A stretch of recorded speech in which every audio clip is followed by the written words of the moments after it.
Getting rich. The American dream. To get all you want, when you want it. Today it may seem as impossible to get rich as moving the planets. News coverage stacks the odds against you with stories about college grads unable to get the job they want. These guys won't help make you rich, no matter how much you protest. Today there's a better opportunity to become wealthy more so than at any other time in history. And there's proof of that statement with around 10 million American millionaires. Becoming rich is not just a goal anymore, it is required. For anyone planning for retirement, it takes about $1.2 million to create an annual income to sustain your lifestyle. The good news is, there are lots of ways to create personal wealth. It's your right to be rich. Getting rich isn't just for the latest high-tech genius. A surprising fact is that 12% of America's millionaires are educators. Job security and lifetime saving plans work.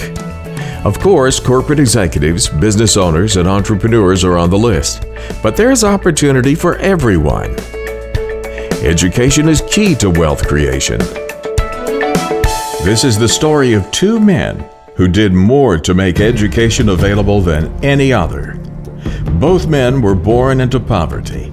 Both were destined to rise to riches and change the world. Tough times have a way of bringing out the best. These two men, Andrew Carnegie, once the richest man in the world and one of America's iconic businessmen, and Napoleon Hill, the first major teacher of success principles, revealed the secrets that prove one thing: your right to be rich. You've been given an inheritance from the richest man on earth. Before he died, this legendary figure created an unusual will that gifted to you everything that you'll need to reach the highest levels of accomplishment possible. That will has been the basis for the life-changing works by Napoleon Hill. Napoleon Hill's works have touched millions worldwide.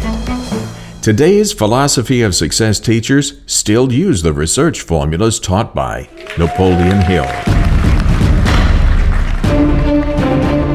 It's 1850-something and a young man sits at his desk. The note he's writing to himself will change his life. It's also a message to millions of others that will reveal secrets of success for centuries to come. Before Andrew Carnegie became the world's richest man, he writes his purpose for his life on this page. It's a simple plan to spend the first half of his life amassing a fortune, and then to spend the second half of his life giving it all away. The most valuable thing he left behind wasn't just the money. His most valuable gift is a blueprint that anyone can use to follow in his footsteps. Andrew Carnegie rose from rags to riches. Had he not discovered and utilized the success principles that made him wealthy, perhaps there would have never been an industrial revolution. Who was Andrew Carnegie? Why would he leave to you the keys to his fortune? Books and documentaries have been written and produced about his life and the lives of his contemporaries, such as Henry Ford. Well, I think everybody's decided that they've got to go to work. I think from now on, there's no one can stop this great country from going ahead. John D. Rockefeller and J.P. Morgan. Newer, faster ways of producing steel. Discovering rich oil fields and refining it into fuel. Managing money through investments and savings. These men proved that America was not discovered, America was built. And America was built by average, ordinary men with extraordinary vision, skills, and abilities.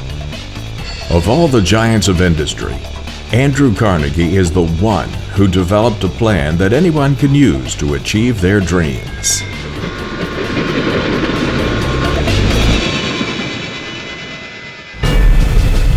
If Andrew Carnegie sat across from you today and asked, "Why do you want to be a millionaire?" the answer may seem obvious. Instead of all the things you could buy, he would most likely advise you to become wealthy not because of the things you can buy, rather because of what you become.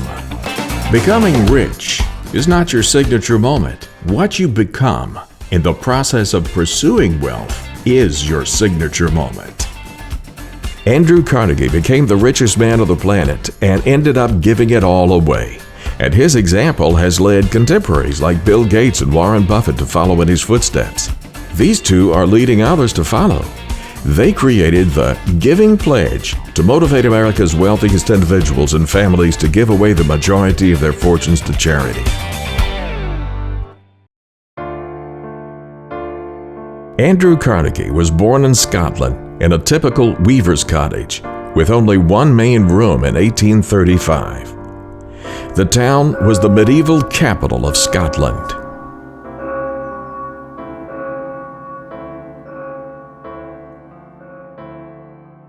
The city was also a center of the linen industry, and Andrew's father was a weaver, a profession the young Carnegie was expected to follow in.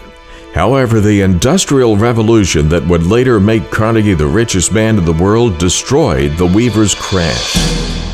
When the steam-powered looms were introduced, hundreds of hand-loom weavers became expendable.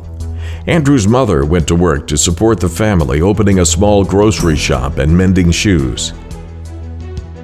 "I began to learn what poverty meant," Andrew would later write. "It was burned into my heart then that my father had to beg for work. And then and there came the resolve that I would cure that when I got to be a man." In 1848 Scotland, times were hard. Starvation was running rampant throughout the country. Thousands of miles away, another man was born into poverty. This man, as told by Napoleon Hill, would eventually cross paths with Andrew Carnegie. In 1883, Napoleon Hill was born in a log cabin on the Pound River in Wise County, Virginia. Napoleon Hill was born at a time when 1- and 2-room log cabins were typical. At the time of Hill's birth, elementary schools were only open about 4 months out of the year, and attendance was not required.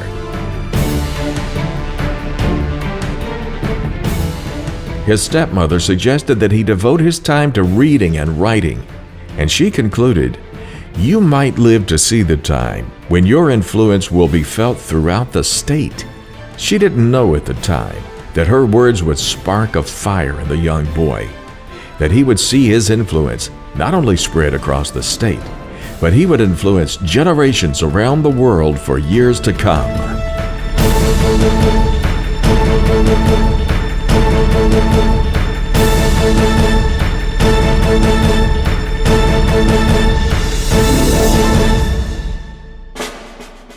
Back in Scotland, and much earlier, Andrew's uncle George Lauder introduced him to the writings of Robert Burns and historical Scottish heroes such as Robert the Bruce, William Wallace, and Rob Roy. Reading became a passion for the young Carnegie. Books became a major factor throughout Andrew Carnegie's life as he pursued an education that would unlock secrets of success. Years later, a young reporter named Napoleon Hill was given an assignment to write a series of articles about famous and successful men. As Hill tells it, this led him to interview Andrew Carnegie, who was at the time one of the most powerful men in the world. Carnegie believed that the process of success could be outlined in a simple formula that anyone would be able to understand and achieve. Hill tells the story this way. Impressed with Hill, Carnegie asked him if he was up to the task of putting together this information, to interview over 500 successful men and women, to discover and publish a formula for success. I caught my first fleeting glimpse of the profound law which provides the means by which we may choose our own purpose in life and attain it. while I was being coached by Andrew Carnegie during the organization of the Science of Success philosophy. I had just finished telling Mr. Carnegie that I feared he had chosen the wrong person to give the world the first practical philosophy of personal success because of my youth, my lack of education, and my lack of finances. Well, at this point, Mr. Carnegie delivered a lecture that I shall never forget because it changed my entire life and paved the way for my helping to change the lives of millions of people, some of them not yet born. Let me call your attention to a great power which is under your control, said Mr. Carnegie. A power which is greater than poverty, greater than the lack of education, greater than all of your fears and superstitions combined. It is the power to take possession of your own mind and direct it to whatever ends you may desire. As a result of Hill's studies based on Carnegie's introductions, the philosophy of achievement was offered as a formula for rags to riches success. Napoleon Hill's life work has become the basis for the multimedia system called Your Right to Be Rich. Publishing would become instrumental in the life of Napoleon Hill. James Monroe Hill, Napoleon's father, was the son of James Madison Hill, an English-born printer who emigrated to America in the 1840s. James built a press and began publication of Zephyr, Wise County, Virginia's first newspaper. At the age of 13, Napoleon took his first paying job. It was after school in the coal mines. Coal mining was a dirty, hard job, and Napoleon, at $1 a day wages, quickly decided that coal mining was not a future that he desired. When he turned 15, he became a news reporter in the mountains of Wise County and saw that job as an excellent choice to replace coal mining or farming.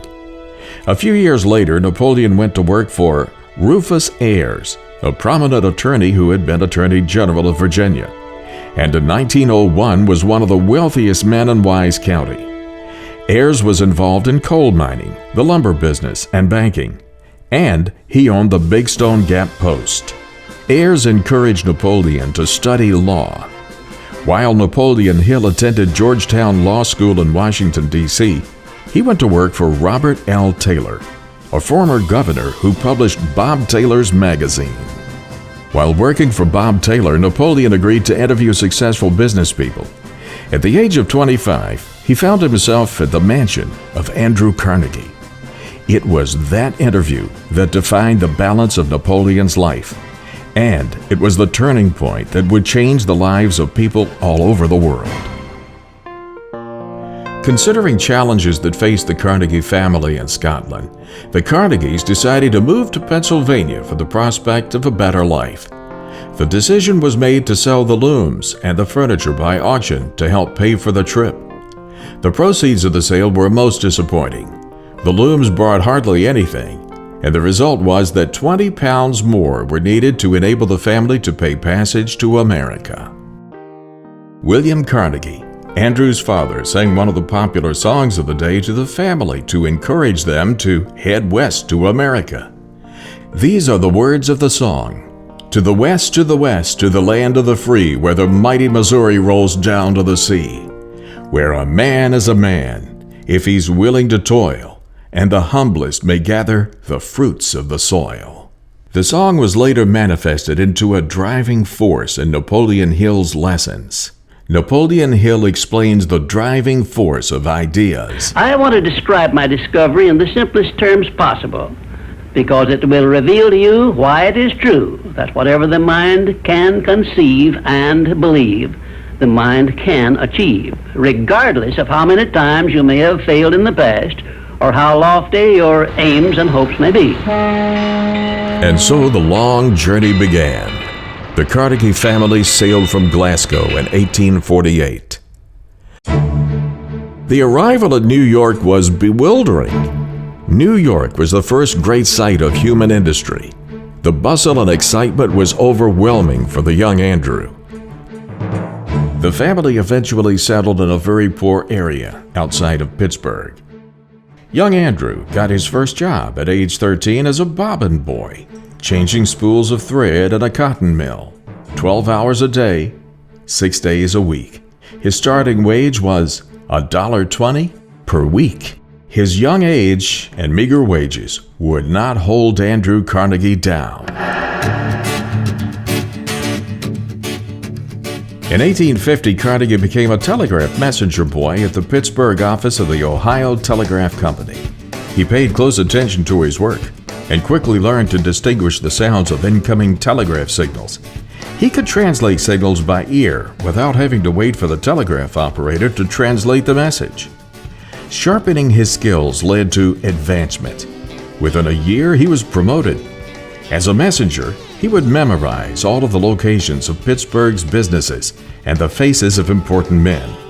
He made many connections this way. This laid the foundation for the principle of success that Napoleon Hill would later call the Mastermind Alliance. If you work for a salary or wages, you have a marvelous opportunity to promote yourself into a higher income and a more responsible position by forming a mastermind alliance with your associate workers, including the management. Napoleon Hill based the concept of the Mastermind Alliance on the circle of influential people he met. It all started when Carnegie gave Hill a letter of introduction to Henry Ford. The young man makes up his mind to work, there's no limit to what he can do. If he makes up his mind to go at it without the idea of work, he hasn't much chance. He must study and work, and he must go back in any art as far as he can, just dig up the very beginning, and he must, the more he goes back, the further he will be able to see ahead. Alexander Graham Bell, John D. Rockefeller, Theodore Roosevelt, Charles M. Schwab, F. W. Woolworth, and William Wrigley Jr. Hill later became an advisor to two presidents of the United States of America, Woodrow Wilson and Franklin Delano Roosevelt. These connections allowed Hill to learn from some of the greatest men of the era. The skill to make connections would prove to be a major factor in the wealth of Andrew Carnegie, along with other skills he developed.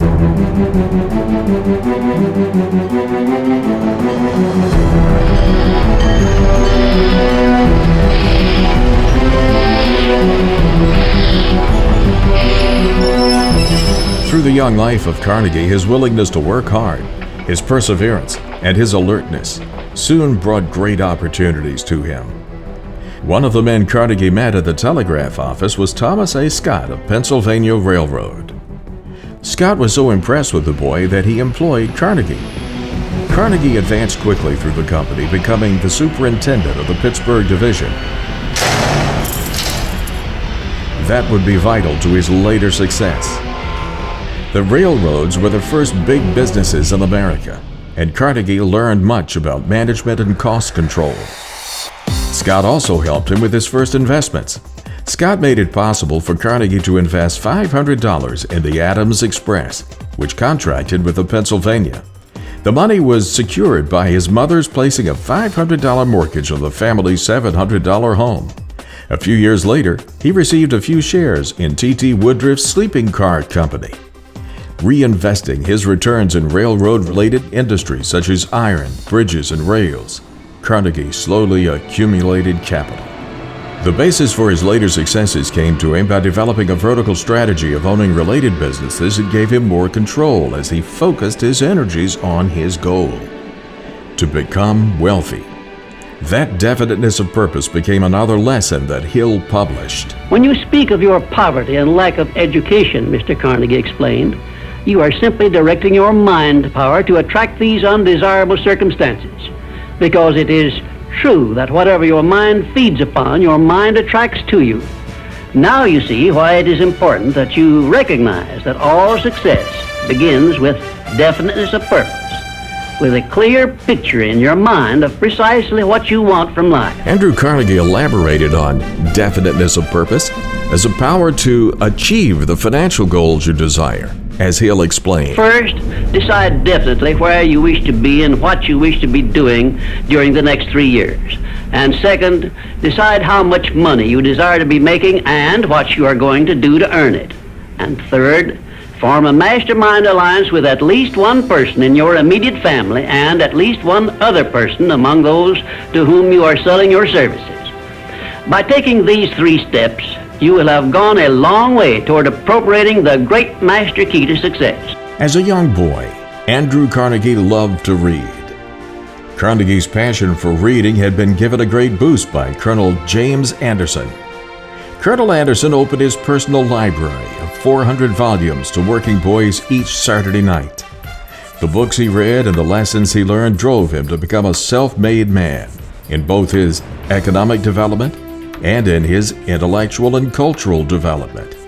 Through his reading, he was empowered to find a universal truth. Then Mr. Carnegie continued his speech with a description of a great universal truth which made such an impact upon my mind that I began then and there to give myself a new outlook on life and set up for myself a goal so far above my previous achievements that it shocked my friends and relatives when they heard about it.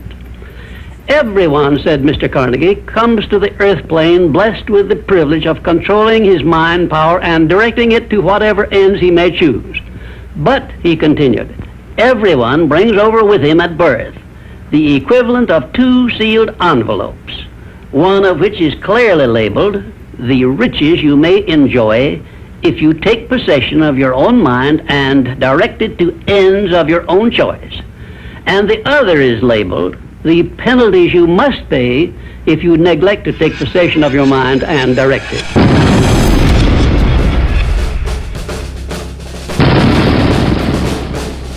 The Civil War created demand for iron products, such as armor for gunboats, cannon, and shells, as well as 100 other industrial products.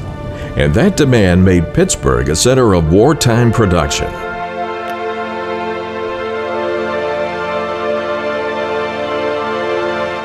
After the war, Carnegie left the railroads to turn his attention to the Keystone Bridge Company to replace wooden bridges with stronger iron ones. Steel was used for railway lines and girders for buildings and bridges. Carnegie made his fortune in the steel industry, controlling the most extensive integrated iron and steel operations ever owned by an individual in the United States. One of his great innovations was developing cheap, mass production of steel with the Bessemer process. The steel price dropped as a direct result, generating greater sales and millions for Carnegie. Even with all these successes, there were hard times. Carnegie had to overcome many challenges, even at his highest levels of success. One that impacted him for the rest of his life was his company's conflict with his labor force. During a severe period of national economic recession in the early 1890s, labor unrest was at its height. In 1892, while Andrew Carnegie was traveling back to Scotland with his family to visit his homeland, back in America, the management of his company, under the guidance of Henry Clay Frick, faced the Homestead strike.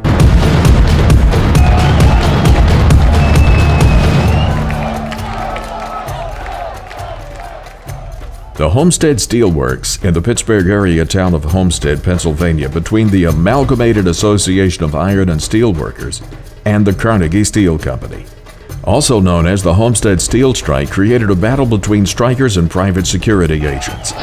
The battle was one of the most serious disputes in U.S. labor history. Carnegie managed to overcome adversities. That lesson is vital to success. Napoleon Hill later wrote, "Every adversity has the seed of an equivalent or greater benefit." Indifference cannot create a mastermind alliance for you. A negative mental attitude can bring you nothing but failure. Remember always, you are where you are and what you are because of your mental attitude in which you relate yourself to other people. Remember also, your mental attitude is the one and the only thing over which you have complete control. In 1901, Andrew Carnegie was considering retirement. To make this happen, he once again relied on his contacts. Control your mental attitude and make yourself friendly and agreeable with everyone with whom you are closely associated if you expect friendly cooperation in return. Carnegie also taught this principle, that a great business is seldom, if ever, built up except on the lines of strictest integrity. He has said it's not the letter of the law, but the spirit of the law that must be the rule. Always give the other party the benefit of the doubt. Success is something which has to be planned, and success is something which has to be earned in advance. True, there is such a thing as luck, but just remember that luck is something you can create for yourself if you know the rules and follow them just as I give them to you. Remember, too, that success in the higher brackets of achievement is something that can be had only by taking others along with you. And the best definition of success, which I know, is this. Success is the knowledge with which to get whatever you want from life without violating the rights of others and by helping others to acquire it.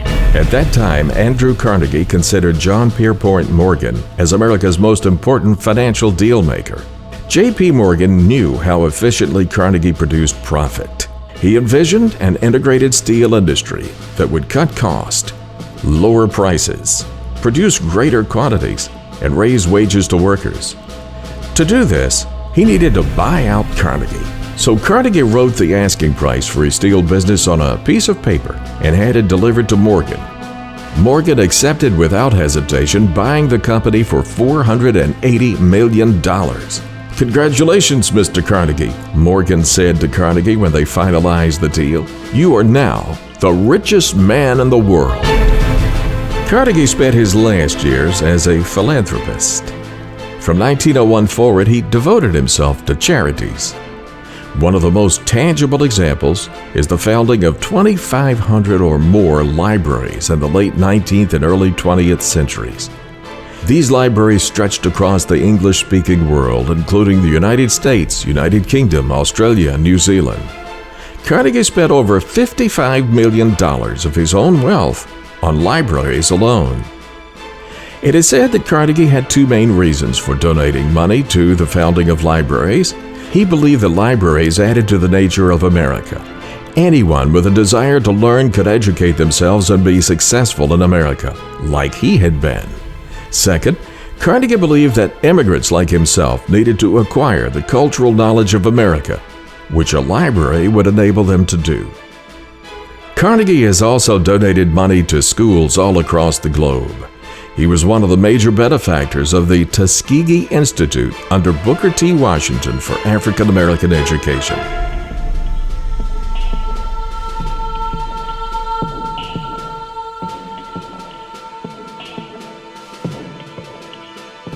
Carnegie represents the idea of the American dream.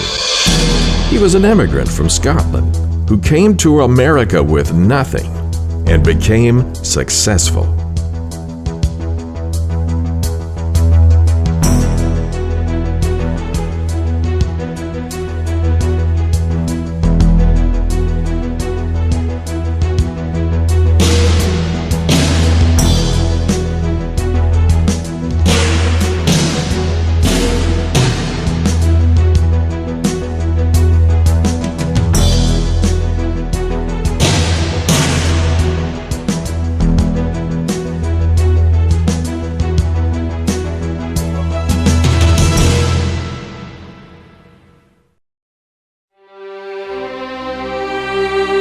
Andrew Carnegie died on August 11, 1919, in Lenox, Massachusetts, of bronchial pneumonia. He had already given away over $350 million. Andrew Carnegie discovered and shared his skills and knowledge with Napoleon Hill, who went on to create a remarkable multimedia course, Your Right to Be Rich. Through purpose, attitude, and the willingness to work for it, he taught that individualism, private property, the law of accumulation of wealth, and the law of competition are the highest results of human experience. He had a strong opinion against inherited wealth. Carnegie believed that the future leaders of society would rise from the ranks of the poor. Carnegie believed in this because he'd risen from the bottom. He believed the poor possessed an advantage over the wealthy. The advantage is the lessons learned when overcoming defeat. His 1889 article proclaiming the gospel of wealth called on the rich to use their wealth to improve society, and that stimulated a wave of philanthropy. Napoleon Hill followed Mr. Carnegie's lead. In 1962, the Napoleon Hill Foundation was established as a non-profit charitable educational institution. It's dedicated to making the world a better place in which to live. Napoleon Hill died in November 1970. The American dream is still very much alive.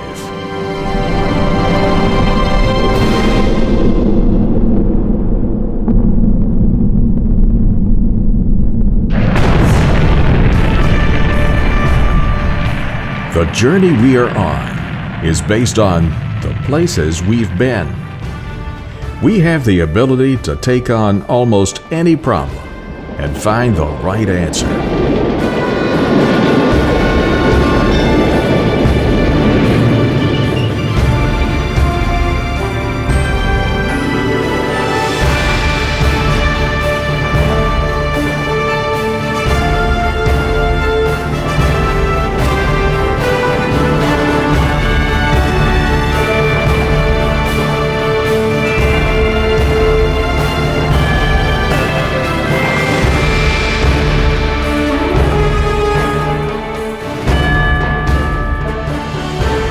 The same principles that made Carnegie wealthy are the same principles that drive success and wealth today.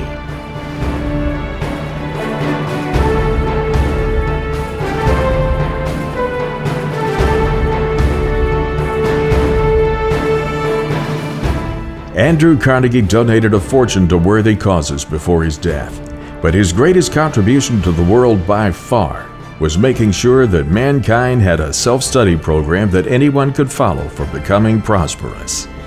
By sharing his personal success lessons with Napoleon Hill, and, as Hill says, by inspiring him to interview the greatest minds in America and document their formulas for success.